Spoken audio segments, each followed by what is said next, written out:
Hola, ¿qué tal? ¿Cómo están? Les doy la bienvenida aquí a Pasos Perdidos, el último programa del día de hoy en Diputados Televisión, para cerrar un poco también lo que fue sucediendo hoy, ya cuenta regresiva para terminar el año legislativo, el periodo 143 que estamos transitando.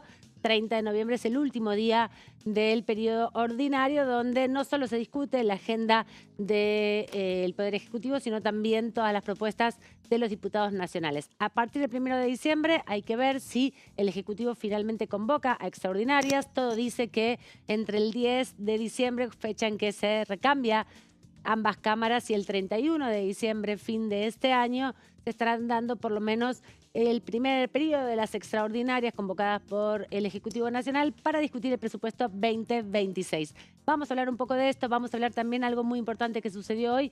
La Comisión Investigadora del Fentanilo Adulterado y o Contaminado contó con la presencia del juez que sigue adelante la investigación en la ciudad de La Plata, así que también es un momento importante porque se reunieron dos poderes, el legislativo y el judicial, para intentar dar cierta respuesta a las necesidades de un montón de personas, de familiares, de personas víctimas de este fentanilo contaminados, algunas víctimas fatales y otras víctimas sobrevivientes, como hoy dejó bien en claro el juez Kreplach, que estuvo aquí en el Congreso Nacional. Arrancamos con los temas más importantes y los títulos de la jornada.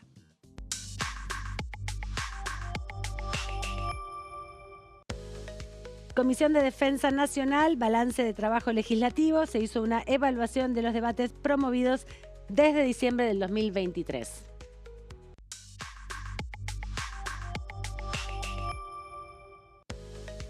Comisión Investigadora Criptomoneda Libra. La oposición presentó un informe, pero no alcanzó el número necesario para elevarlo al Pleno de la Cámara.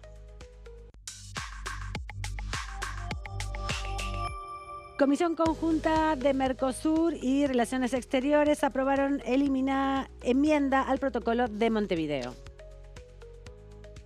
Y justamente parte de los títulos tiene que ver con la criptomoneda Libra y la comisión investigadora que ayer concluyó su trabajo, y una discusión que se generó reglamentaria al final de la comisión. Primero le voy a dar la bienvenida a mi compañera y colega Melissa Jofré, que también estuvo siguiendo muy de cerca todo esto, para poder conversar. ¿Cómo estás, Meli? ¿Cómo estás, Amanda? Bueno, sí, la diferencia, ¿no?, que veíamos en esta comisión investigadora del fentanilo contaminado, esto que decías, ¿no?, el encuentro de dos poderes, el poder legislativo y el poder judicial, la diferencia de lo que sucedió en el día de ayer, con el cierre, la presentación del informe final de la comisión investigadora Libra, que, bueno, tuvo un montón de críticas hacia la justicia, ¿no? Justamente las posiciones que tuvieron tanto el juez federal Marcelo Martínez de Giorgi como el fiscal Eduardo Tayano. Bueno, ahí lo que estamos viendo es la comisión que sucedió hoy, ¿no? Sí. La comisión investigadora sobre el fentanilo contaminado, que va a surgir de este informe final varias propuestas, varios proyectos de ley que van a presentar los legisladores a través de recomendaciones, ¿no?, que van a hacer en ese informe. Y de uno de esos proyectos te voy a estar hablando también hoy, Amanda, que lo presentó Eduardo Valdés y tiene que ver con una reparación a las víctimas y a las víctimas sobrevivientes y a los familiares de las víctimas fatales, que, bueno, justamente son los que también estuvieron en cada una de estas reuniones que llevó esta comisión adelante, que tuvieron un protagonismo significativo. La última reunión, no la de hoy, pero la anterior, tuvo una discusión bastante importante entre miembros del oficialismo y la oposición, y quedaron ahí los familiares un poco en el medio. Y bueno, finalmente van a volver a hacer una última citación al ministro de Salud y a las autoridades del ANMAT. Esto quedó acordado para el jueves 27 por la mañana, porque en primera instancia querían citarlo para el miércoles, pero bueno, Germán Martínez, el jefe de Unión por la Patria, reveló que van a intentar, siguen trabajando desde Unión por la Patria en la posibilidad de ir al recinto, de tener una última sesión del año con la composición actual. Esto también lo está llevando a cabo el peronismo, está tratando de negociar esto lo mismo en el Senado. Veremos si pueden concluir los recintos, porque sabemos que desde las elecciones del 26 de octubre, bueno, no se abrieron más, no hubo más sesiones y cambió la dinámica, la agenda, obviamente teniendo en cuenta la impronta que ganó La Libertad Avanza, la fuerza que ganó con la incorporación de más legisladores, tanto de diputados como de senadores. Y noticias también de La Libertad Avanza hoy, que sigue sumando diputados a su bancada. Ya hoy quedó confirmado la integración de los 3 radicales del bloque Liga del Interior, más conocidos como Radicales Peruca. Son 6, pero van a quedar 3 a partir del 10 de diciembre y esos 3 ya formalizaron su pase a La Libertad Avanza. Bueno, vamos a estar repasando eso. Veíamos recién imágenes de la comisión que se realizó hoy por la tarde, hace un rato, con la presencia de Ernesto Kreplach, que es el juez de la causa que investiga, y la vemos a Mónica Fein, la presidenta de la comisión investigadora. Ahí vemos al juez Kreplach, que estuvo hablando alrededor de 1 hora y media, casi sin interrupciones. Esa era la idea, no puede revelar mucha información de la investigación que lleva adelante, pero sí planteó que están trabajando en conjunto con el Ministerio de Seguridad de la Nación para el recupero de 45.000 ampollas que están en los depósitos ahora de los hospitales y también de el propio juzgado de La Plata, pero que van a articular para poder recuperar todas estas ampollas que son parte de los 2 lotes que son investigados, ¿no? Hay que decir que 9 lotes de HP Pharma fueron analizados a partir de la alerta que se da por los casos que se replican de fallecimientos, primero una docena en el contexto del Hospital Italiano de la Ciudad de La Plata, por lo cual hace la intervención de la justicia de esa ciudad, y luego el juez Kreplach dio cuenta de todo el proceso, no solo de la recuperación de las ampollas contaminadas, sino de el trabajo de la recuperación de la información, sobre todo de a quienes se les pudieron aplicar estas ampollas y el recorrido, la trazabilidad que se está dando de todas estas ampollas contaminadas que él caracterizó como desvío de calidad, ¿no? La figura, lo que están analizando en estas horas desde la justicia tiene que ver con eso. Dio cuenta también del trabajo que ha hecho los distintos hospitales, donde se empezaron a dar las alertas de esta presunta contaminación y luego la confirmación de las víctimas fatales, pero sobre todo hizo hincapié en algo que decía Meli, que es los sobrevivientes. Hay muchos sobrevivientes, muchas personas que por suerte no murieron en el contexto de esta contaminación que se dio en el proceso productivo de las ampollas de fentanilo de circulación intrahospitalaria. Así que ese tema sigue, como decía Meli, la semana que viene. Todavía hay tiempo hasta el 9 de diciembre y hoy lo repasaba y lo solicitaba Margarita Stolbizer, que va a dejar el recinto el 10 de diciembre próximo y es parte de la comisión. Van a trabajar hasta el último día que está previsto para poder entregar un informe. Un informe, Meli, que no tiene que ser ratificado por el Pleno. Parte de la discusión que se dio ayer en la comisión investigadora, y les pido al director si nos puede dar algunas imágenes respecto a la criptomoneda Libra, tiene que ver justamente con esto, ¿no? Si se requerían mayorías particulares, mayorías absolutas para la aprobación del informe, si tenían que estar presentes los 28 miembros durante toda la presentación del informe. Y otra discusión que ahora queda plasmada también en la página de la Cámara de Diputados, que desde el oficialismo se plantea que este informe tiene que ser ratificado en el Pleno de la Cámara, ¿no? No, sí, en realidad no es elevado al Pleno, sino era el informe final que presentaba, como bien decís, la comisión investigadora, y un informe que va a ser remitido a la justicia. Hubo mucha controversia, mucha discusión de parte de La Libertad Avanza. Lo que se argumentó fue un incumplimiento reglamentario. La verdad que fue nada, una parte de la reunión que se extendió por bastante tiempo y en el cual se giraba siempre sobre lo mismo, ¿no? El oficialismo planteaba que ese informe tenía que tener 15 firmas, tuvo 14. Recordemos que esta comisión desde un primer momento había quedado empatada, sí. Tenía 28 integrantes, 14 de un lado y 14 del otro.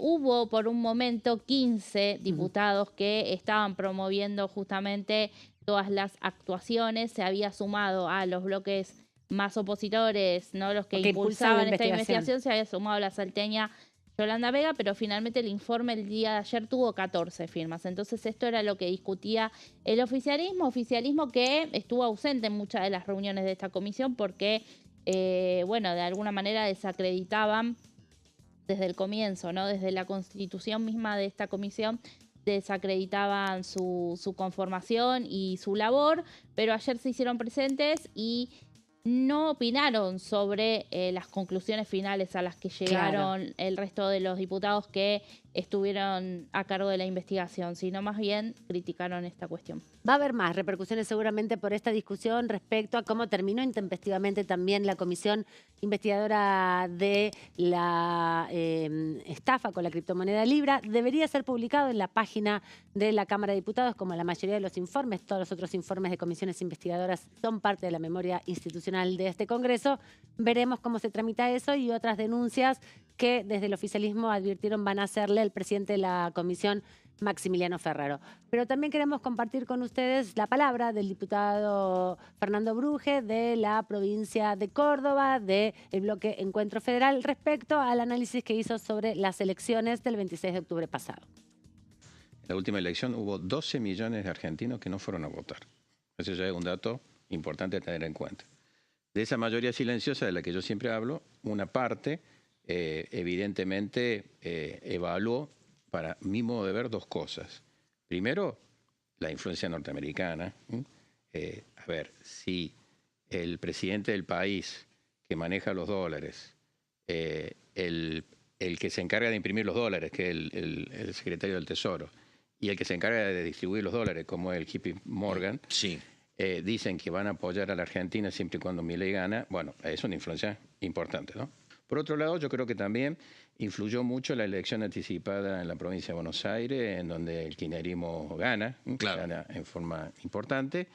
Y quizás allí, bueno, los que trabajaron para esa elección, quizás no trabajaron tanto para la elección subsiguiente, ¿no?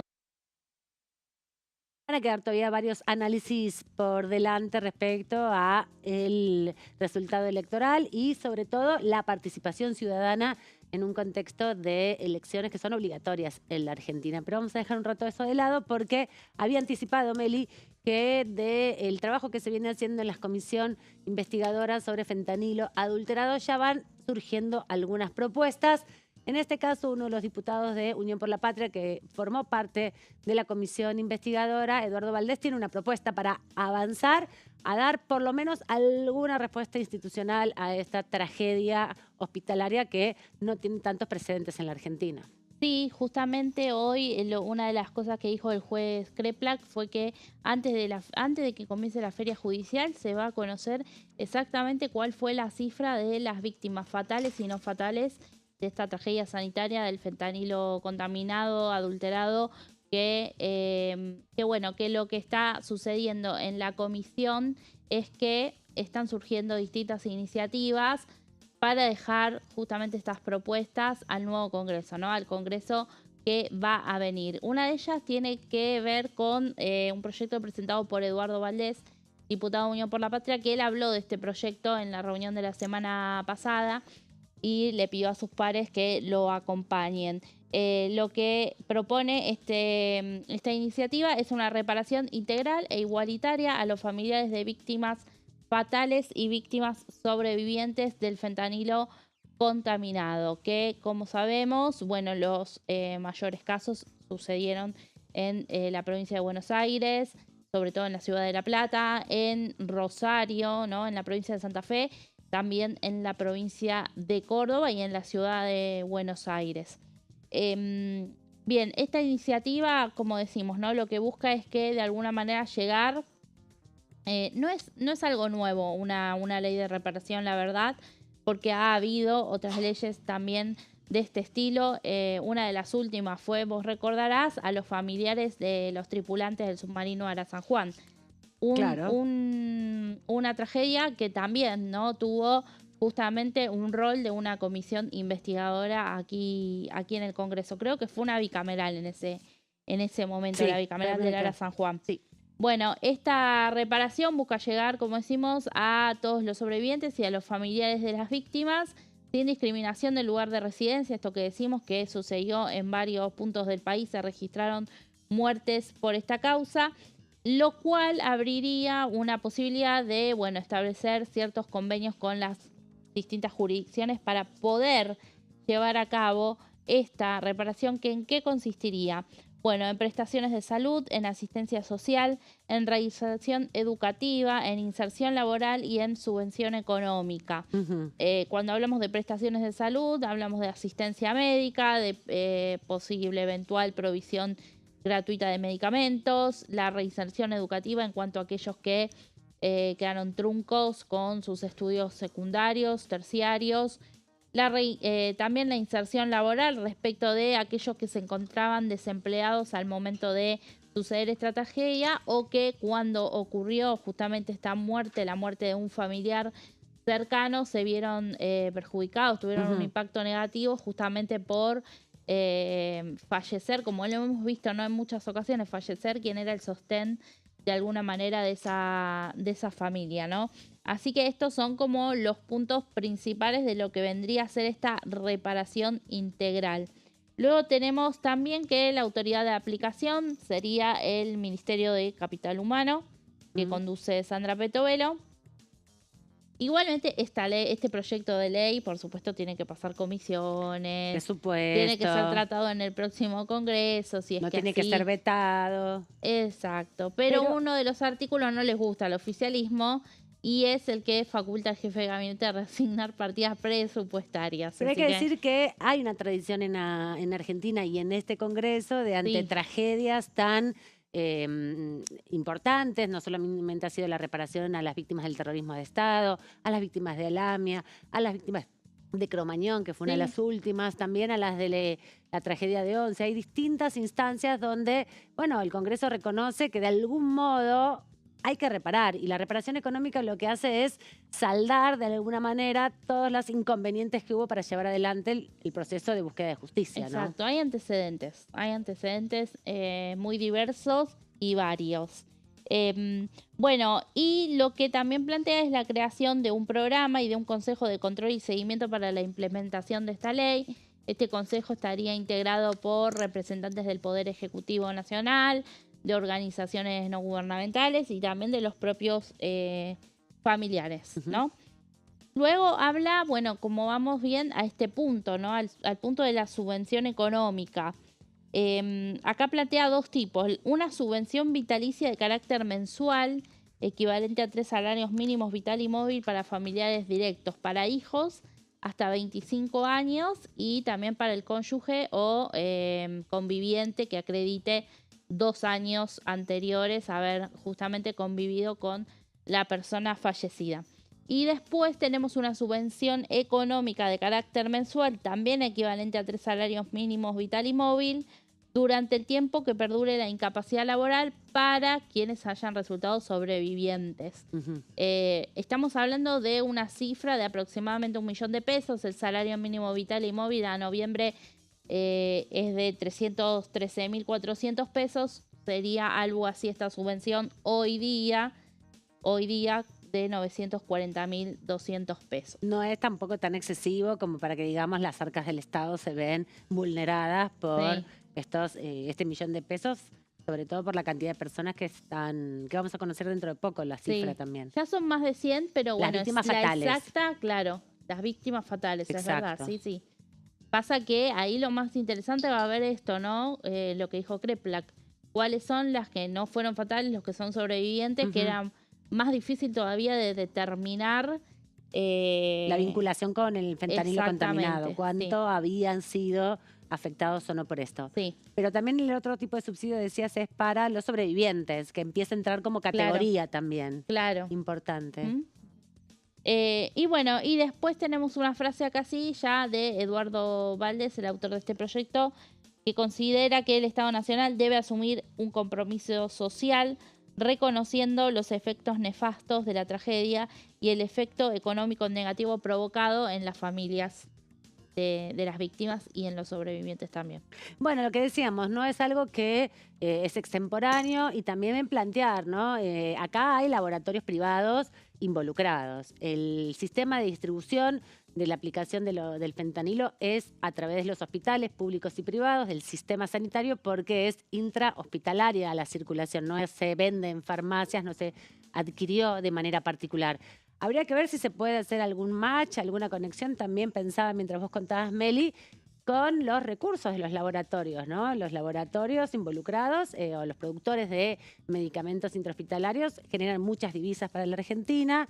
Por ahí se puede crear algún tipo de impuesto, de tasa específica para solventar este subsidio. Digo, alternativas para que los diputados Alternativas piensen... de fuente de financiamiento, Exacto. porque si no lo vetan. Por supuesto, lo veta pensaba, el Poder porque una fuente de Ejecutivo. financiamiento es, bueno, la cantidad de beneficios que tienen también los laboratorios. Son, no son monopólicos, pero son productores, muchos de ellos, de determinados medicamentos en particular. Bueno, se podría encontrar ahí una vuelta también para que no sea el problema del financiamiento y el impedimento de reconocer una responsabilidad estatal por la falta de control. De eso también habló hoy Kreplach respecto a que hubo, sí, una advertencia casi inmediata. Él comentó que en mayo de este año comenzó su investigación y dieron a conocerle, fue sorteado para llevar adelante la investigación de las causas por el fentanilo contaminado, pero que en ese sentido también planteó que dio cuenta de que la ANMAT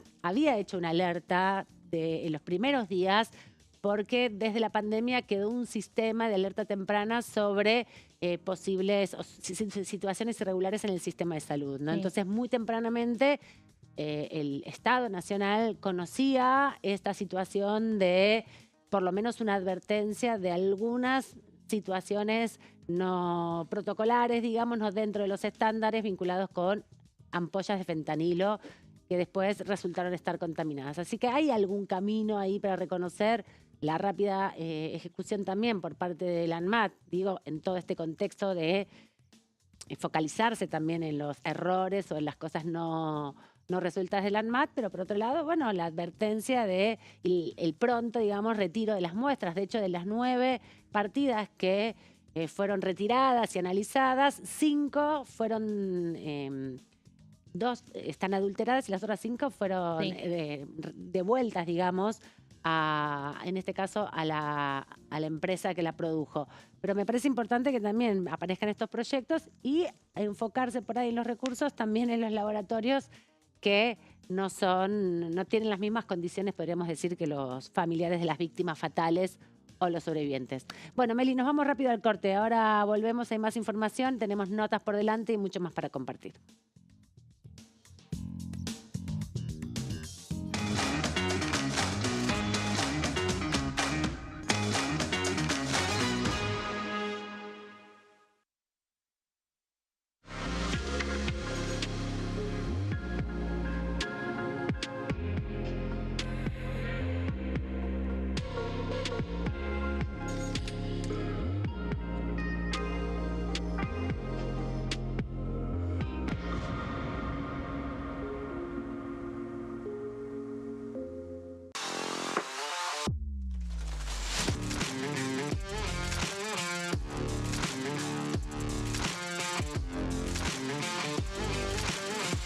Orden del día, de lunes a viernes, 11 horas.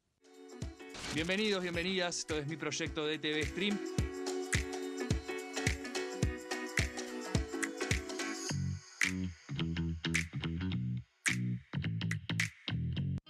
El sarampión es una enfermedad viral altamente contagiosa. Que no juegue con tu hijo. Puede poner en riesgo especialmente a menores de 5 años no vacunados. Ante la aparición de fiebre y manchas rojas en la piel, consulta de inmediato con un médico. La vacuna es la única forma de prevenirlo y es parte del calendario nacional de vacunación.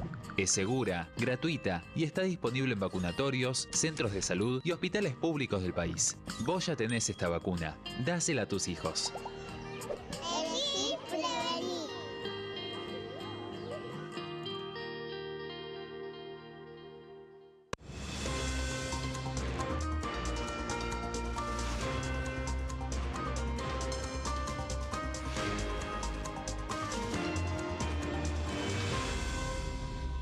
Consenso, de lunes a viernes, 12 horas. ¿Qué función cumple el Congreso? El Congreso ejerce su función legislativa a partir de la deliberación y sanción de leyes que busquen el bien común de todos los habitantes. Durante 2024 se sancionaron 44 normas de enorme trascendencia, como la Ley Bases y Puntos de Partida para la Libertad de los Argentinos, la Ley de Medidas Fiscales Paliativas y Relevantes y la boleta única de papel. La Constitución Nacional determina las atribuciones del Congreso, las cuestiones sobre las cuales puede y debe legislar, así como sus limitaciones. También establece la relación entre los distintos poderes, que es fundamental para equilibrar el sistema republicano.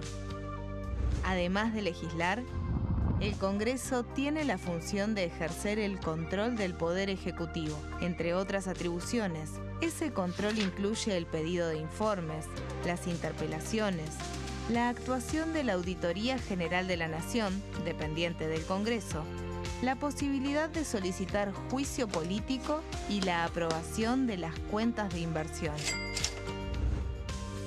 Desde la reforma constitucional de 1994, el jefe de gabinete de ministros tiene la obligación de concurrir periódicamente al Congreso para informar acerca de la marcha del gobierno. Este informe se realiza alternadamente en cada Cámara del Congreso.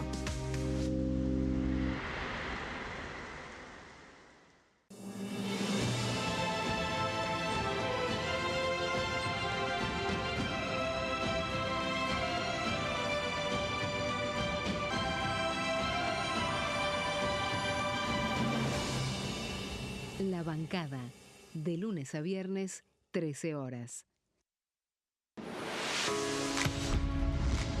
¿Cómo funciona el Congreso? Cuando un proyecto de ley ingresa a la Cámara de Diputados, ya sea presentado por un legislador, enviado por el Poder Ejecutivo o producto de una iniciativa popular, se trata primero en el ámbito de las comisiones. Las comisiones son el espacio de análisis y debate sobre los proyectos conformadas por legisladores de distintos bloques. Hay 46 comisiones permanentes que son centrales en la discusión parlamentaria, como Presupuesto y Hacienda, Asuntos Constitucionales o Legislación General. Existen también 32 comisiones especiales que tratan temas específicos. En su mayoría son bicamerales, es decir, que están compuestas por diputados y senadores, como la bicameral de trámite legislativo, encargada de analizar los decretos del Poder Ejecutivo. Para que un proyecto sea tratado en el recinto, debe contar con el apoyo de la mayoría de los integrantes de las comisiones a las que haya sido girado. Al finalizar una reunión de comisión, se dictamina sobre la pertinencia de tratar el proyecto en el recinto. El dictamen puede plantear la aprobación del proyecto o su rechazo.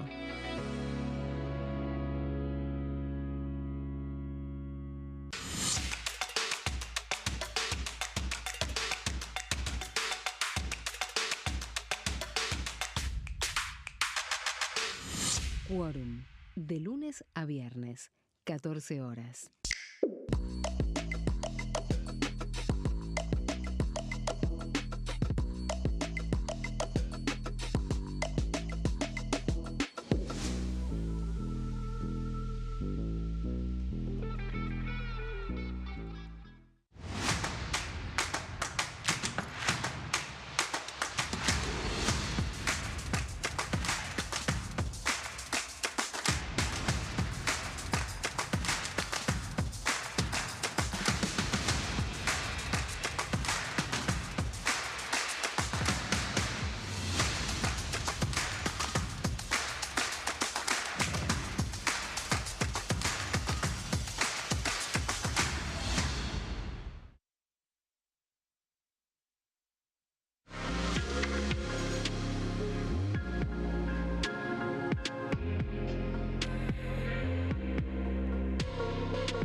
Seguimos aquí en Pasos Perdidos, le damos la bienvenida a Fernando Fraquelli. ¿Cómo está, Fer? Pero muy bien, ¿cómo les va? Muy Aman, bien. Meli, muy bien, muy bien. Repasando toda la actividad, Sí. repasando hoy la comisión de fentanilo con la presencia del juez Kreplach, bueno, y la posibilidad de la semana que viene de reiterar nuevamente la convocatoria del Poder Ejecutivo, que es el único que falta. Bueno, buscando información. Muy Buscando bien. información, eso hizo que también uno tenga algún retraso para llegar aquí Claro, por supuesto. al inicio. Pero acá estamos. ¿Cuál es la información? A ver. Miren lo que les traje. Galería de los presidentes. Ahí está. A ver si se ve, ahí, ¿sí? Ahí Y está. ahí tenemos las imágenes. Galería de los presidentes en la Cámara de Diputados de la Nación. Ahí estamos viendo las imágenes de lo que va a ser, y ahí está la historia en el corazón del Congreso, la Galería de los Presidentes de la Cámara, en un espacio importante, renovado, de la Cámara Baja. Se trata de que el Museo Legislativo, a través de la Dirección de Cultura de la Cámara de Diputados y del Senado, genera este espacio que se llama Rostros y Debates en el corazón. En el Congreso se forja la historia argentina y es una galería que reabre sus puertas en el balcón, podríamos decir, del Salón de los Pasos Perdidos. Abre sus puertas al público luego de ponerlo en valor. Es una exhibición permanente dedicada a los grandes momentos de la historia parlamentaria argentina, desde los debates fundacionales de 1854 hasta la actualidad. La muestra está organizada en torno a una de las principales colecciones del Museo Legislativo, que es la serie de retratos de los presidentes de la Honorable Cámara de Diputados, y se divide en 7 periodos históricos, cada uno con piezas significativas del acervo patrimonial, acompañadas además por los retratos y que también invita obviamente a descubrir a quienes presidieron esta Cámara. Los 7 momentos son 1854, 1861, 1862, 1880, 1880, 1912, de 1912 a 1955, de 1930 a 1943, de 1955 al 82, al 83 y el 83 a la actualidad. No solamente está la foto, la imagen, el cuadro de los presidentes de cada cámara, de la Cámara en cada periodo con sus respectivas referencias, sino también lo importante es que tienen objetos, que es lo más lindo. Los libros de actas tienen, bueno, galeras, bastones, parte de la indumentaria que se fue usando a lo largo del tiempo. Bueno, y ahí tenemos las imágenes de lo que es la muestra, que es una muestra permanente, para recorrer lo que es la historia o parte de la historia de este Congreso Nacional, de esta Cámara de Diputados, que es, la verdad, digno de conocer, porque nos quedamos mucho con la imagen que hay en, digamos, en ese primer piso, en la planta baja, no en el piso superior donde estábamos viendo esa galería. Nos quedamos en Pasos Perdidos. Arriba de Pasos Perdidos, en lo que sería el primer entrepiso, ahí está esta muestra que va a formar parte de lo que es también la recorrida por el Congreso Nacional. Y además está más cerca de los vitrós que iluminan el Salón de los Pasos Perdidos y permiten ver mucho más de cerca esas obras espectaculares que también son parte del patrimonio arquitectónico y cultural inmaterial de la Argentina, que, bueno, está puesta en valor aquí. Fer, en el primer bloque estuvimos repasando lo que dijo Fernando Bruje, diputado de Encuentro Federal por la provincia de Córdoba, estuvo visitando aquí los estudios de Diputados Televisión. Ahora vamos a ver otro fragmento vinculado al tema presupuestario. Nosotros presentamos nuestro propio dictamen de presupuesto, ¿no? Encuentro Federal firmó un dictamen diferente. Recuerden que hubo un empate técnico que se resolvió tirando la moneda, entre comillas. Bueno, se aplicó el reglamento que cuando el presidente de la comisión firma un dictamen se va a entender que es el de mayoría si hay paridad de fuerzas. Con lo cual te estoy diciendo de que no hay un acuerdo. Nosotros lo que queremos es lo que está en ese dictamen, en donde está el tema de los requerimientos de los gobernadores. Ese dictamen se hizo con las charlas de los gobernadores que integran Encuentro Federal y Provincias Unidas. O sea que en definitiva ahí está nuestra posición. Bueno, ahí están posiciones de los bloques políticos, posiciones de los legisladores nacionales. Vamos a ver qué dice el oficialismo también por los debates que se vienen, por el nuevo periodo que se viene ya de sesiones extraordinarias en esta Cámara de Diputados de la Nación. Diputado Carlos Zapata, ¿cómo le va? Gracias por acompañarnos. Muy buenas tardes. El agradecido soy yo por la invitación. Para mí siempre un placer, un semejante panel de periodistas. Yo me siento realmente honrado y orgulloso de estar acá. Bueno, a ver, Carlos, primer tema, el presupuesto. Ese es el tema central hoy por hoy para el oficialismo, aunque también están las reformas, digamos que le dan como un poco más de tiempo para discutirlas. Sí, sí. Bien, el presupuesto, desde la oposición viene diciendo que venimos gobernando 2 años sin presupuesto. Realmente no hay presupuesto porque, bueno, la oposición no quiso que hubiese. Y no quiso que hubiese porque durante el debate previo al tratamiento que realmente se malogró del presupuesto 2025, todo estaba orientado a quebrar la regla de oro, que es el equilibrio fiscal. En el año 2026, el proyecto elevado del Poder Ejecutivo contiene como premisa el equilibrio fiscal, el superávit fiscal, y a su vez hay una distribución de partidas o de recursos del Estado en la aplicación de la atención de finalidades que el 85% está vinculado al Ministerio de Capital Humano. En este tema, cuando hablamos de presupuestos, decimos que es la ley de leyes, etcétera, hay muchas definiciones, que son autorización máxima a gastar y con una estimación de recursos, etcétera. Pero, yendo a la parte sustantiva, ese proyecto de administración del poder que ha sido elegido por el pueblo para administrar. O sea, que quien debe establecer las prioridades en materia de inversión o destino de recursos públicos por la Constitución y por mandato popular es el presidente de la Nación, el Poder Ejecutivo.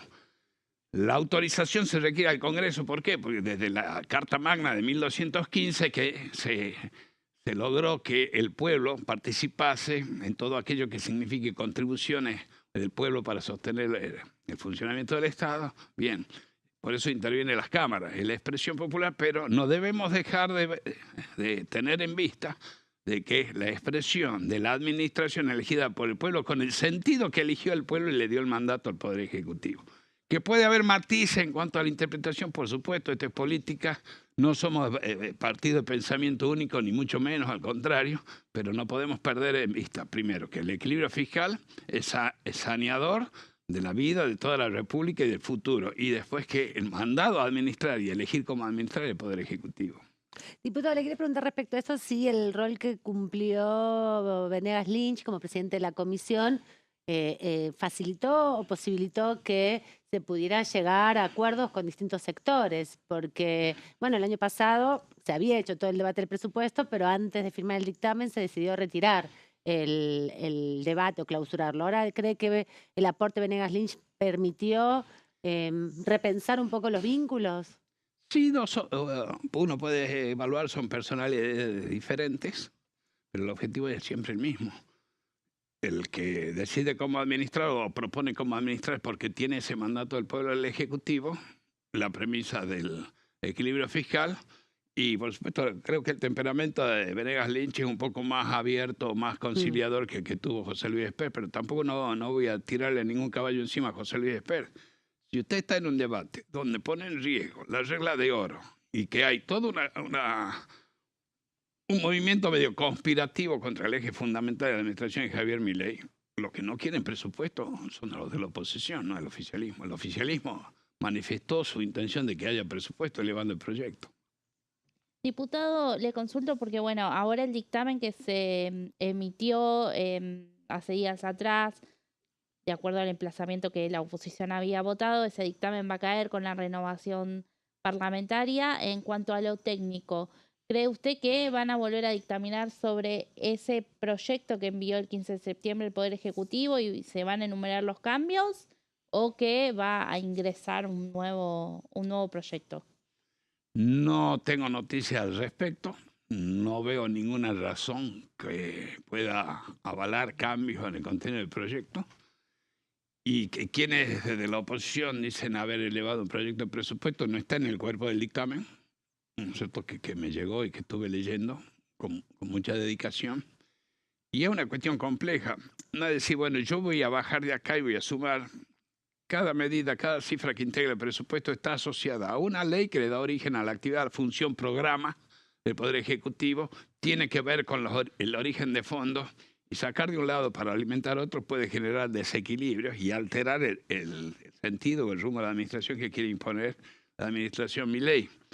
Por supuesto que esto no es una cuestión de obtusos, sino casualmente la ciencia económica es una ciencia social y donde uno tiene que convivir con una sociedad diversa en cuanto a sus expresiones, pero desde el punto de vista político, repito, el llamado a administrar es el Poder Ejecutivo, el rumbo de la administración y el destino de los fondos que se recaudan forman parte de la función administrativa, lo propone el Poder Ejecutivo, y nosotros vamos a acompañar el proyecto que envía el Poder Ejecutivo. Carlos, no hay noticias de que pueda haber modificaciones. Carlos, ¿cómo ve el nuevo rol que están empezando a tener los gobernadores provinciales, las reuniones con el Ejecutivo, las reuniones con el ministro del Interior que visita las provincias? Y parecería que van a tener una presencia importante también en este Congreso Nacional. Incluso uno de los gobernadores que empieza también a formar parte de las discusiones centrales de este Congreso es el gobernador de Salta, Gustavo Sanz. Bien, los gobernadores tienen una misión clara, que es administrar los estados subnacionales, la provincia, mandato popular, son empoderados en el sistema democrático, y yo creo que no les quedaba otra. La expresión del pueblo en las urnas ha sido clara e indubitable, sobre todo en la provincia de Salta, donde ya es la quinta elección de que la fuerza que sostiene el gobernador pierde contra la Libertad Avanza. El mensaje es muy claro, quieren un cambio de rumbo y sería un gobernador bastante obtuso si es que no lee el significado o el sentido del voto de los salteños en la urna y no se pliega o no se busca acercarse y colaborar con el rumbo y mejorar el destino de los argentinos. Eso es una cuestión que no hace falta tener más de 2 dedos de frente para saber. La intención de los ciudadanos que yo administro es ir por este rumbo. Bueno, no puedo darle la espalda, porque significaría ir en contra del mandato de los salteños. Si tiene un rol preponderante o no, bueno, lo veremos con el andar. Yo, al gobernador, nosotros somos opositores al gobierno de Gustavo Sáenz. Es más, nosotros hemos sufrido muchos embates, una campaña en contra negativa, realmente con calibres y ribetes nunca antes vistos, pero la campaña ya pasó. Cabe la responsabilidad de los legisladores de contribuir al crecimiento de la nación, apoyando los proyectos para la estabilización y crecimiento de la Argentina, y espero que los legisladores, por el lado de Sáenz, que era peronista, pero no era peronista, que era kirchnerista, pero ya no es kirchnerista, bueno, que por lo menos se pronuncie como a favor de los argentinos, y eso estaría muy bueno. Y respecto a la nueva composición del Congreso, hablábamos, de la relación con los gobernadores. Hay diputados que responden a los partidos provinciales. ¿Cómo analiza la nueva conformación, el rol protagónico que va a tener el oficialismo?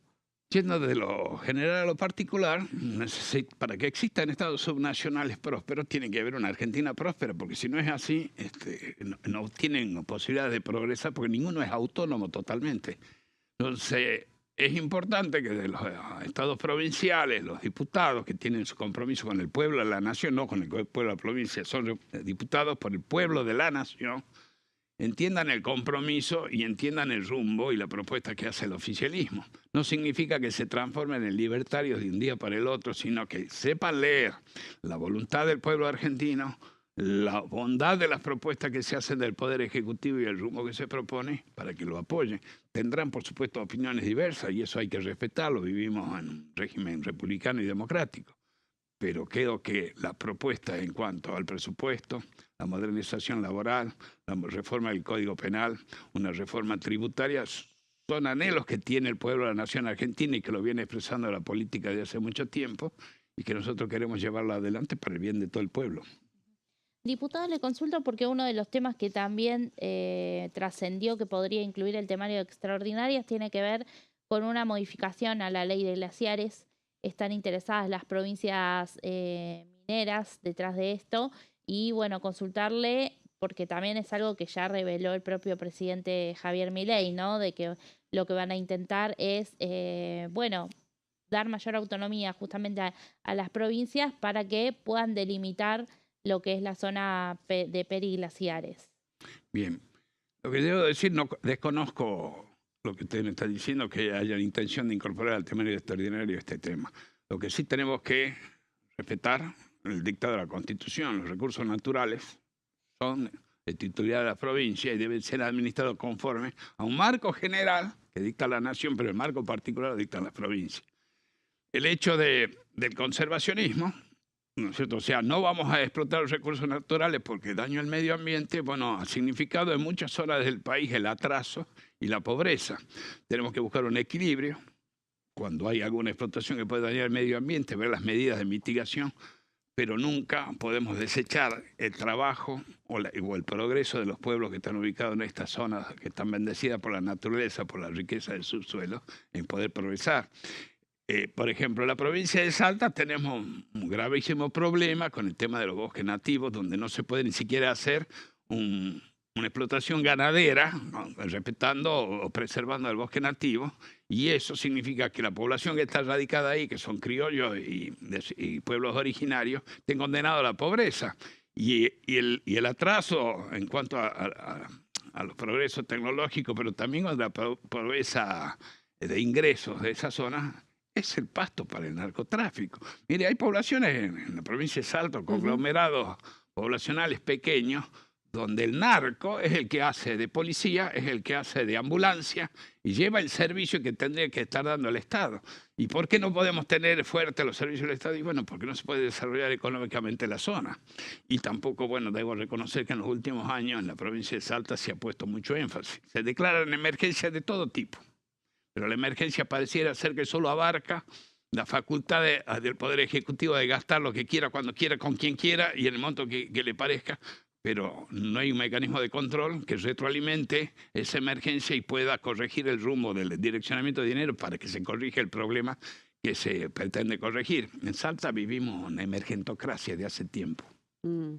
Carlos, hablando de dineros, ayer, después de varios meses, se reunió por última vez la Comisión Libra con la totalidad de los integrantes, los 28 integrantes, emitiendo un documento final. Participaron ustedes, La Libertad Avanza, con otras fuerzas, digamos, aliadas, como la Unión Cívica Radical, como el PRO. ¿Y qué conclusión sacaron ustedes, o usted en particular? Yo no formo parte de esa comisión, pero asistí para ver el final de la deliberación de la Comisión Libra. Realmente me produjo cierta vergüenza ajena el resultado, cómo termina toda esta investigación Libra. Desde errores son básicos en el diseño del reglamento, se había caído el plazo, se reavivó, se cambió el reglamento, que en caso de empate votaba 2 veces el presidente, y pareciera ser que los que redactaron el reglamento y la forma de funcionar no leyeron lo que redactaron y cayeron en el error de pretender imponer un informe que no tenía la mayoría, o sea, la mitad más uno de los presentes. Había 28 presentes, tenían que tener 15 firmas, solo tenía 14, o sea que no pudieron aprobar absolutamente nada. Y llegué a escuchar a alguien que dijo 14 más 0 es 15. Entonces, hasta, como dice el presidente, tienen dificultad para sumar. Creo que todo ha sido una puesta en escena donde abundaron las adjetivaciones hacia el presidente, hacia la hermana del presidente, hacia determinados funcionarios del gobierno nacional, pero finalmente no pudieron administrar en el sentido que corresponde a una comisión investigadora para obtener un informe. Y con el agravante de que pareciera ser que en su sueño más pesado el presidente de la comisión se sintió juez y llegó a intimar a la justicia para que proceda conforme él se le ocurría que debía proceder, hasta al punto de interponer un recurso extraordinario y denunciar penalmente a los magistrados que fallaron conforme a derecho. Entonces, el centro de investigación está totalmente, ha sido un papelón de la gente que pergenió esta comisión, que dirigió y que estuvo impedida de emitir un informe, y que ve teñida la labor de los diputados, porque demuestra que no están a la altura del requerimiento del cargo. Una persona que tiene la experiencia que tiene el diputado Ferraro, que haya cometido esos errores, significa que no presta atención a lo que está haciendo. Sí. Perdón, pero sacando la parte reglamentaria, lo que se cuestiona desde un primer momento desde La Libertad Avanza respecto de la conformación en sí ya de esta comisión investigadora, en cuanto a las conclusiones que de alguna manera ellos presentaron, más allá que para el oficialismo no hayan alcanzado las firmas que se necesitaban, más allá de lo que dijo también de los adjetivos que usted vio que se le daban tanto al presidente como a su hermana, ¿qué opina de esta información que consiguieron estos diputados respecto de la trazabilidad de las billeteras virtuales, la información que viene de la causa de Estados Unidos? ¿Tienen opinión respecto a eso? Yo lo que vi, y pido disculpas si en mi limitada formación en materia de estas billeteras virtuales, los bitcoins y demás, Yo lo que vi que alguien vino, experto, conocedor en materia, por lo menos se presentaron de esa forma, describieron el funcionamiento. Pero al relacionar lo que ellos pretenden o consideran como presunta acción del presidente, su hermana o los funcionarios, faltaba la conexión fáctica. Entonces uno puede, en la cabeza de uno, elaborar todo un relato, una ficción, y decir, bueno, porque si se movió para la derecha significa tal cosa. No. Cuando se trata de penalizar y establecer conductas punibles o reprochables, tiene que haber una conexión fáctica entre lo que el hecho producido, la persona y la norma aplicable o el consenso. Entonces había una explicación muy clara de la norma aplicable, cómo funciona, pero no existía esa conexión fáctica. Y en cuanto a la adjetivación, mi padre, que era periodista, me enseñó una cosa. En una ocasión que yo me había mandado una macana en un club y me habían suspendido y me habían mandado una carta que me decían de todo menos bonito. Mi padre, que era más bajo que yo, me daba por acá, me decía petizo a mí, porque yo era el menor de los varones. Entonces me decía, petizo, mira, cuando vos quieras saber qué es lo que te dicen, agarrá y tacha los adjetivos. Lo que quede es lo que te están diciendo. Cuando uno abunda en adjetivos, normalmente no dice nada. Diputado, agradeciéndole este ratito aquí en Pasos Perdidos, quería finalizar preguntándole por otra comisión investigadora que también está en curso, que hoy tuvo un encuentro con una reunión con el juez que investiga la causa, y cuál es su mirada o cuál es su posición respecto a justamente lo que sucedió, la tragedia sanitaria del fentanilo adulterado o contaminado, y bueno, la ausencia en algún sentido de los funcionarios nacionales. Cree que van a participar, que tendrían que participar de la próxima reunión. Vino el Poder Legislativo, el Poder Judicial. Se enviaron notas desde el Poder Ejecutivo, pero bueno, es una crisis sanitaria importante que afecta a más de 120 familias. Sí, se podría darse como una desgracia. Una desgracia con raíz en la burocracia. El Estado presente muchas veces es muy dañino. La sobreabundancia de controles que no se llevan a cabo, que uno puede sobreabundar en la normativa, y la sobreabundancia de la normativa lleva a la inaplicabilidad de la normativa porque no se establece un mecanismo de control. Yo soy contador público y ejercí mucho tiempo la auditoría, entonces la menor cantidad de normas, ¿no es cierto?, establece más facilidad para controlarlas porque no se contradicen y el controlado no se puede escapar. Estuve hoy presente con la presencia del juez, que no podía ser muy amplio en sus expresiones porque, bueno, está bajo investigación, tiene el secreto de sumario. Y como en todos los órdenes de la vida donde hay en juego la violación de normas legales, yo soy partidario de que los hechos que se consideran ilícitos deben ser investigados, juzgados y condenados, sea quien sea y del partido que sea. Porque esto no es una cuestión de simpatía política, es un respeto al Estado de Derecho y forma parte de las reglas del Estado de Derecho, el respeto a la ley penal y a los procedimientos administrativos que se establecen para evitar daño a los particulares.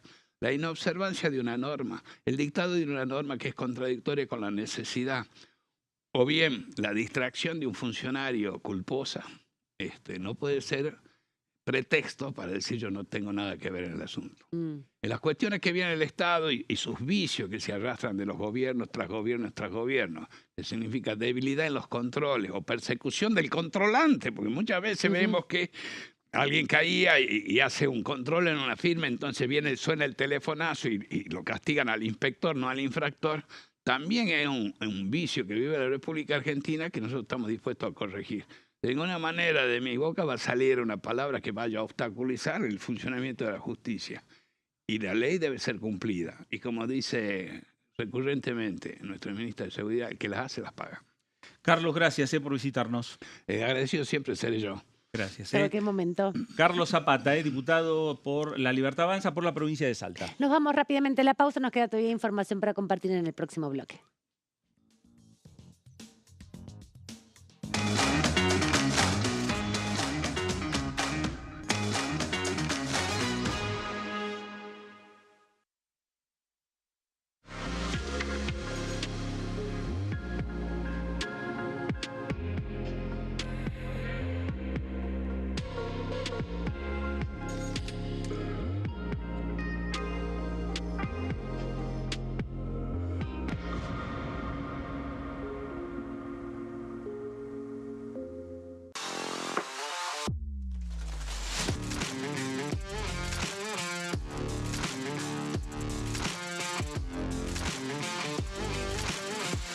Orden del día, de lunes a viernes, 11 horas. Bienvenidos, bienvenidas. Esto es mi proyecto de TV Stream.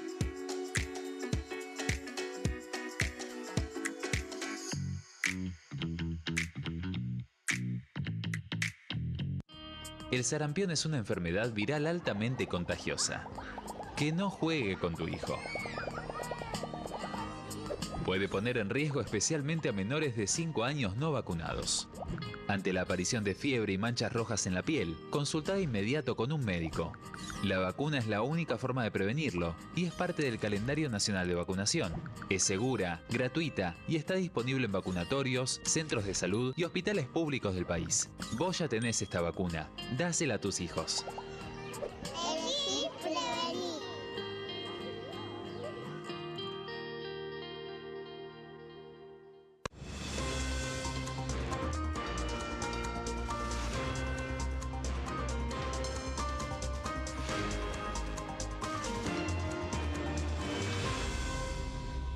Consenso, de lunes a viernes, 12 horas. ¿Qué función cumple el Congreso? El Congreso ejerce su función legislativa a partir de la deliberación y sanción de leyes que busquen el bien común de todos los habitantes. Durante 2024 se sancionaron 44 normas de enorme trascendencia, como la Ley Bases y Puntos de Partida para la Libertad de los Argentinos, la Ley de Medidas Fiscales Paliativas y Relevantes y la Boleta Única de Papel. La Constitución Nacional determina las atribuciones del Congreso, las cuestiones sobre las cuales puede y debe legislar, así como sus limitaciones. También establece la relación entre los distintos poderes, que es fundamental para equilibrar el sistema republicano. Además de legislar, el Congreso tiene la función de ejercer el control del Poder Ejecutivo. Entre otras atribuciones, ese control incluye el pedido de informes, las interpelaciones, la actuación de la Auditoría General de la Nación, dependiente del Congreso, la posibilidad de solicitar juicio político y la aprobación de las cuentas de inversión. Desde la reforma constitucional de 1994, el jefe de gabinete de ministros tiene la obligación de concurrir periódicamente al Congreso para informar acerca de la marcha del gobierno. Este informe se realiza alternadamente en cada Cámara del Congreso.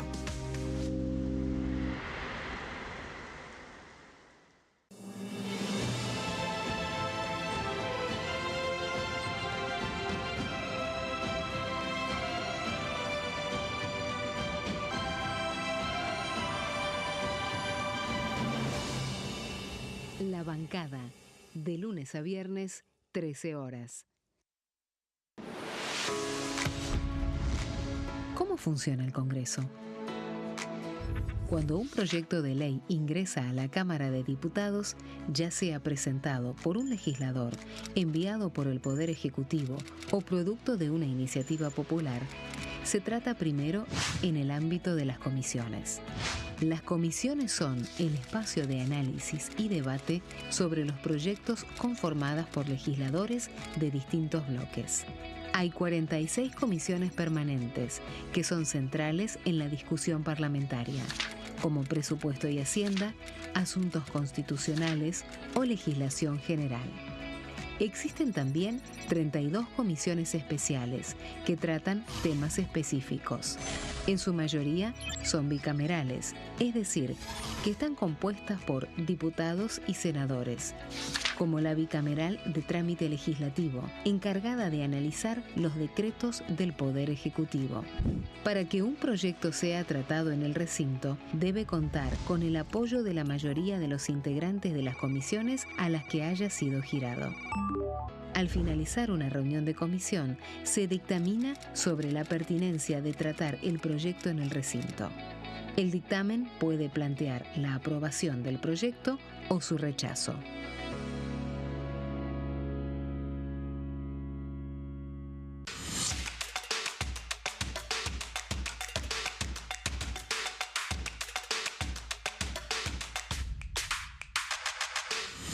Quórum, de lunes a viernes, 14 horas.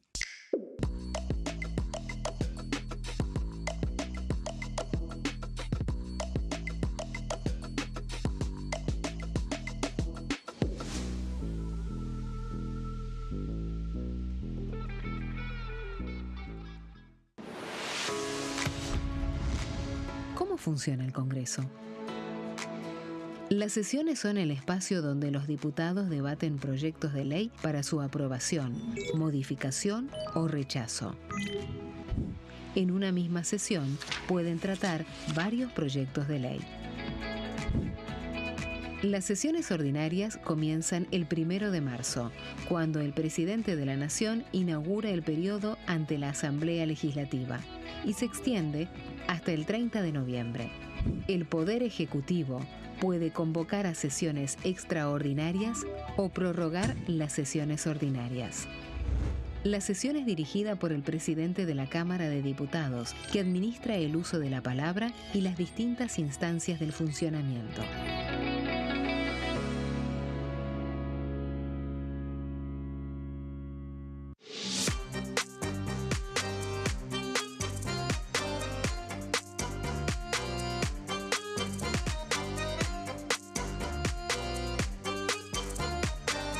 Plenario, de lunes a viernes, 15 horas. Bienvenidos, bienvenidas. Esto es mi proyecto de TV Stream.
Último bloque aquí en Pasos Perdidos. Fer, venimos repasando ya la conclusión de este periodo 143 de sesiones ordinarias y la despedida de algunos diputados de la Nación.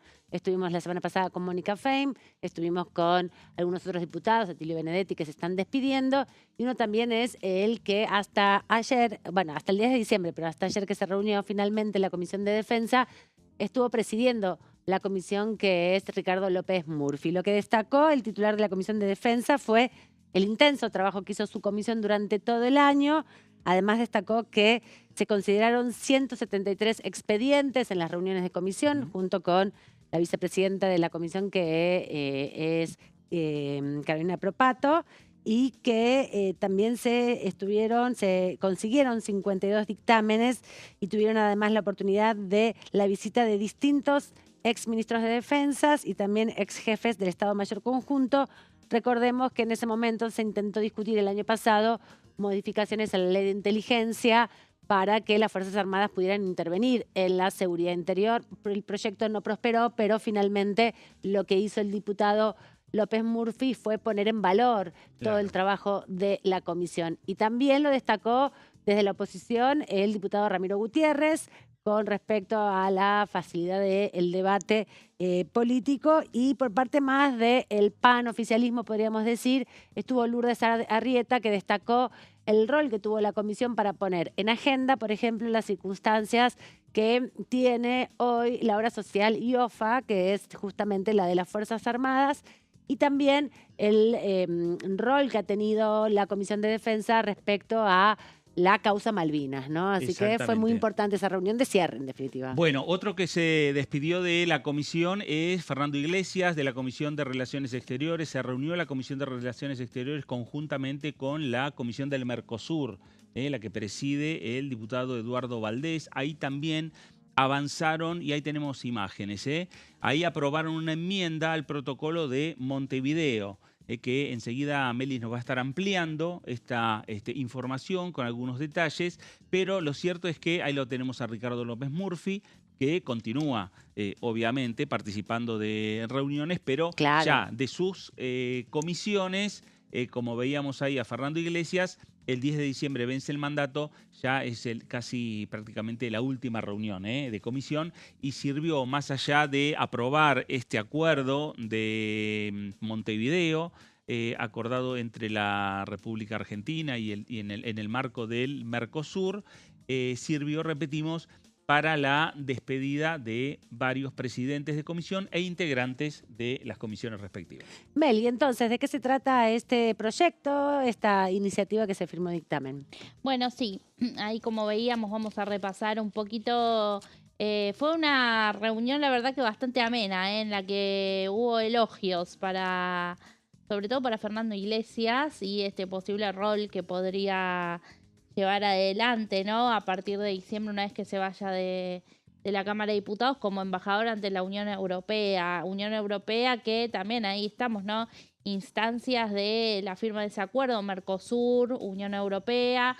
Hay que ver también en, bueno, cómo termina justamente de darse ese paso.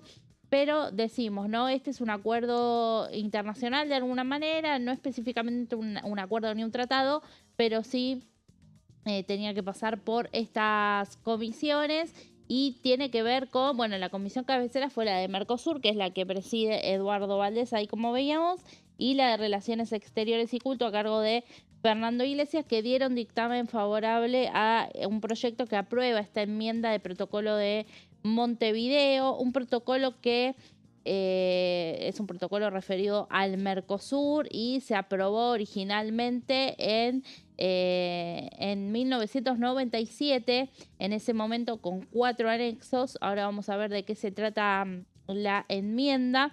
Y bueno, este dictamen de mayoría que alcanzó 52 firmas en ambas comisiones, lo que de alguna manera contó el diputado Eduardo Valdés es que el gobierno anterior, porque fue en ese marco, ahora vamos a ver bien las fechas, estuvo muy involucrado en toda la negociación de esta enmienda y sobre todo uno de los organismos que más trabajó también fue el ENACON, porque, bueno, por los temas relacionados que allí se trataron.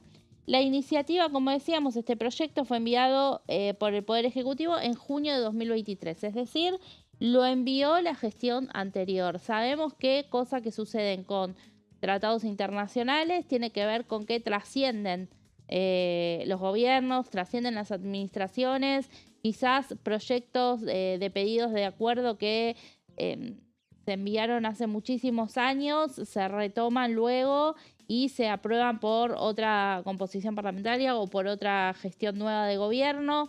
Bueno, en este caso era un proyecto que había ingresado en junio de 2023 y el protocolo fue firmado en julio de 2022, es decir, hace 3 años y medio casi. Bueno, ¿de qué trata? Este protocolo de enmienda trata sobre el comercio de los servicios del Mercosur, del Mercado Común del Sur, y se agregaron 3 anexos de los 4 ya existentes. Como les decía, este protocolo se firmó en 1997, en ese momento tenía 4 anexos referidos a servicios de transporte terrestre y por agua, al movimiento de las personas y de los proveedores de servicios, a servicios de transporte aéreo y a servicios financieros. Esta enmienda se hace ante, bueno, los crecientes cambios y desarrollos que se dieron durante estos años, desde 1997 a la actualidad, va hasta 2022, que fue cuando se firma, y que, bueno, por supuesto tienen que ver con otras realidades que hacen a las relaciones comerciales entre los países que forman parte de este bloque. A ver, algo de lo que se habló también, por supuesto, fue de, bueno, la participación o no de Argentina dentro del Mercosur, esta incertidumbre de que si el presidente Javier Milei irá el próximo 20 de diciembre a la cumbre del Mercosur en Brasil. Todavía eso no está confirmado, aunque en Casa Rosada dicen que está en agenda y que iría. Pero bueno, también algo de lo que dijo, por ejemplo, el diputado socialista Esteban Paulón, es que a partir de este acuerdo que Argentina va a sellar con Estados Unidos, este acuerdo comercial, bueno, que esas relaciones que se abren, en este caso con el gigante y la potencia norteamericana, no influyan de alguna manera en las relaciones, en los vínculos comerciales que tenemos con nuestros vecinos. Eso es lo que pidió observar y estar también al tanto.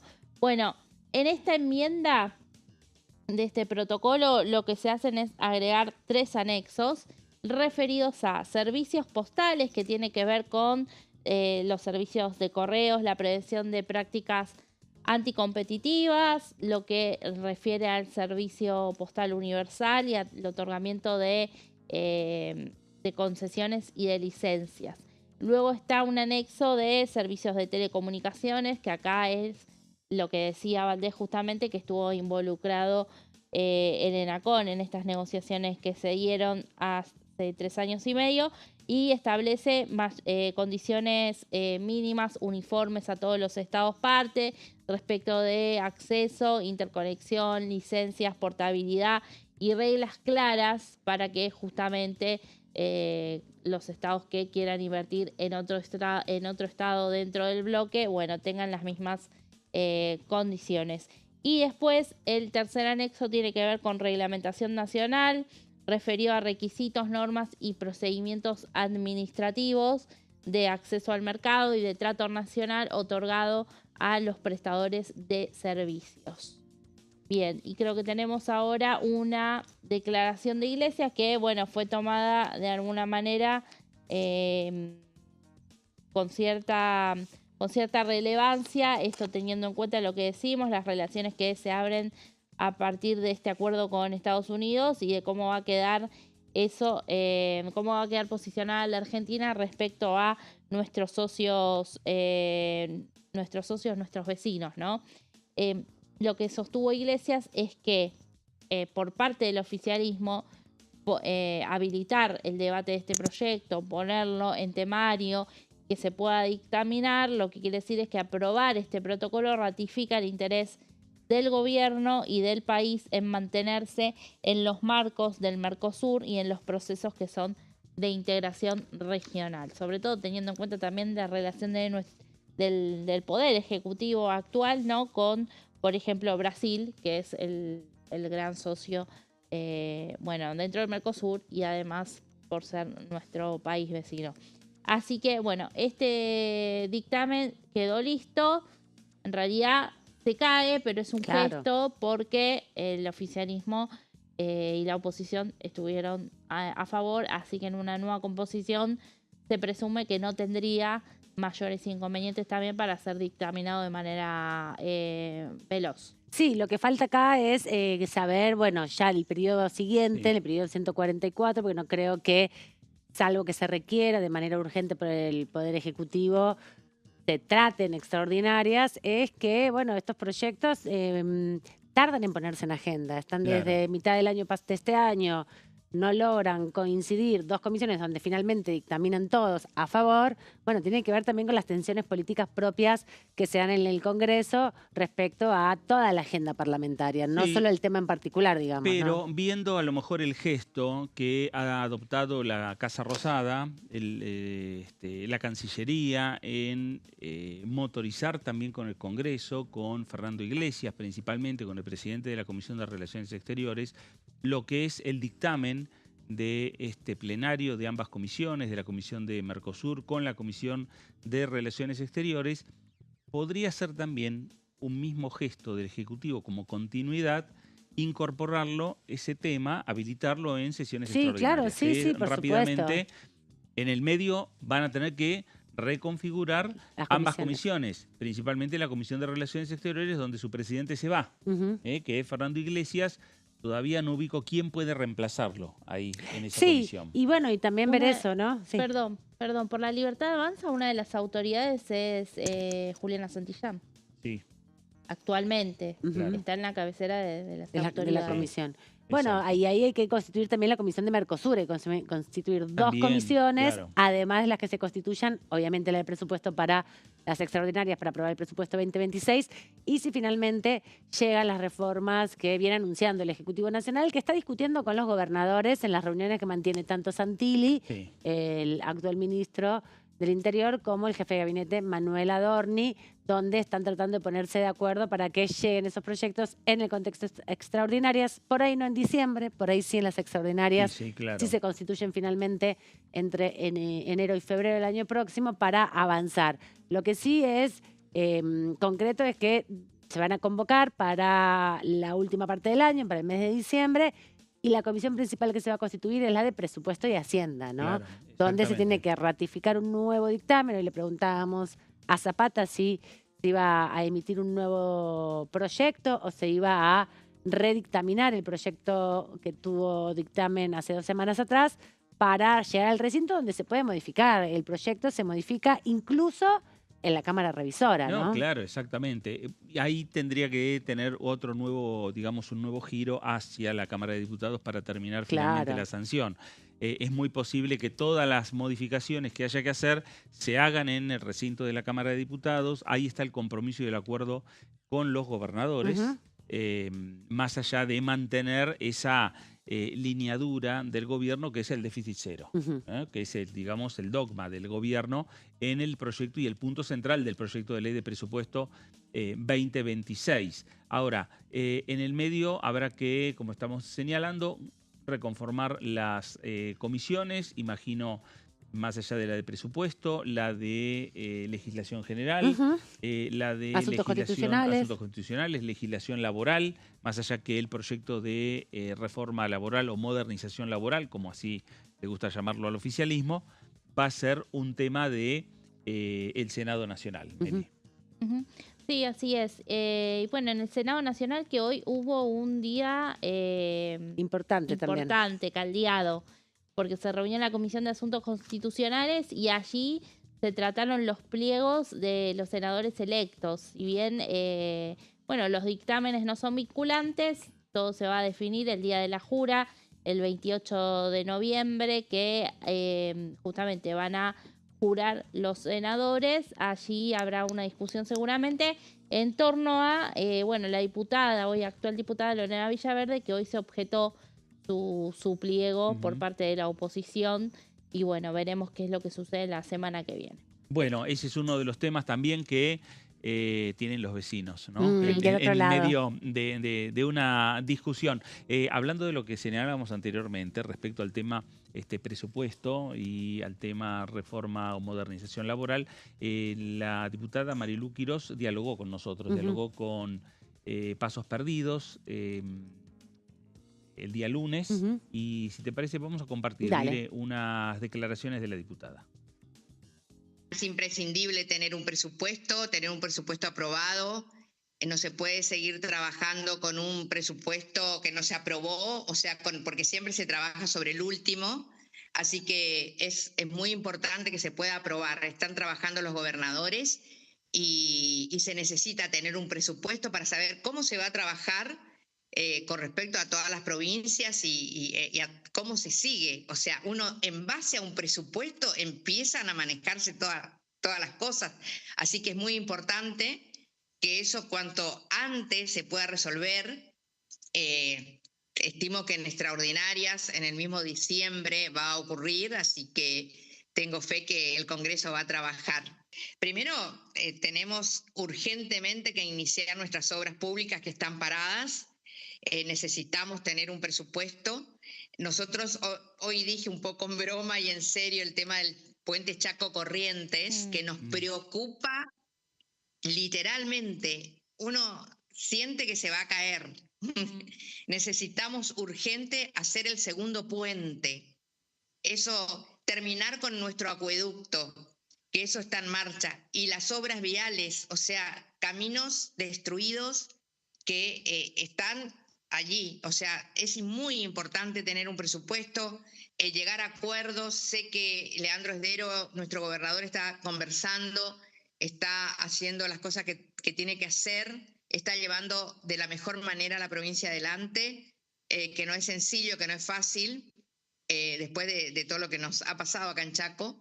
Y es muy importante que tengamos un presupuesto, que se puedan hacer estas obras que son imprescindibles para la provincia. Necesitamos urgentemente, esto es una asignatura pendiente de todos los políticos, hay que hacer lo que hay que hacer, necesitamos una ley laboral, una ley tributaria, la baja de impuestos, tenemos demasiado empleo negro, o sea, necesitamos que las cajas previsionales empiecen a trabajar a través del empleo en blanco, que puedan entrar los trabajadores en esta rueda, que se pueda aportar y que la caja pueda empezar a dejar de estar quebrada. O sea, hay un montón de cosas que tenemos que arreglar. Los sueldos tienen que subir, los sueldos de los trabajadores están bajos. Por otro lado, saber que los derechos adquiridos no se van a tocar, hay que bajar los impuestos. A ver, yo soy empresaria, vengo de la parte privada. Tener en blanco un empleado son 2 sueldos, o sea, el sueldo que percibe el empleado y otro sueldo que uno tiene que poner de aportes, ¿no es cierto? Entonces, ¿qué hace eso? Que nosotros tengamos lo mínimo indispensable de gente que trabaja con uno, que tendríamos que abrir un mercado laboral más grande, porque no se puede, o sea, las pymes no pueden funcionar con la cantidad de impuestos impresionantes que uno tiene que pagar. Después, por eso, poner al empleador en blanco, que eso es fundamental, primero para que el empleado pueda tener obra social, pueda tener todos los beneficios que pueda tener, es muy importante. O sea que eso es algo que hay que trabajar en eso y salir del carancheo de los abogados con los juicios laborales que nadie, el único que pierde es el empleador y el empleado, y ganan los abogados. O sea, hay muchas cosas que tenemos que ordenar y esto es una cosa que hay que hacerla de manera urgente. Bueno, ahí estaba, Marilú Quirós, diputada del PRO por la provincia del Chaco, que está terminando el mandato el próximo 10 de diciembre. Exactamente, vamos a seguir recordando en estos próximos días todos los diputados que terminan su mandato, va concluyendo la actividad parlamentaria y también Fer va concluyendo este programa el día de hoy. Muy bien, Meli, agradecemos bueno, tu presencia y el informe del día de hoy. Todos los informes que se hizo Meli, claro, que estuvo trabajando un montonazo. Nosotros nos reencontramos mañana, Fer. Mañana, como siempre, 4:30 de la tarde. Quédese en sintonía, quédese en Diputados Televisión. Esto fue Pasos Perdidos. Gracias y hasta entonces.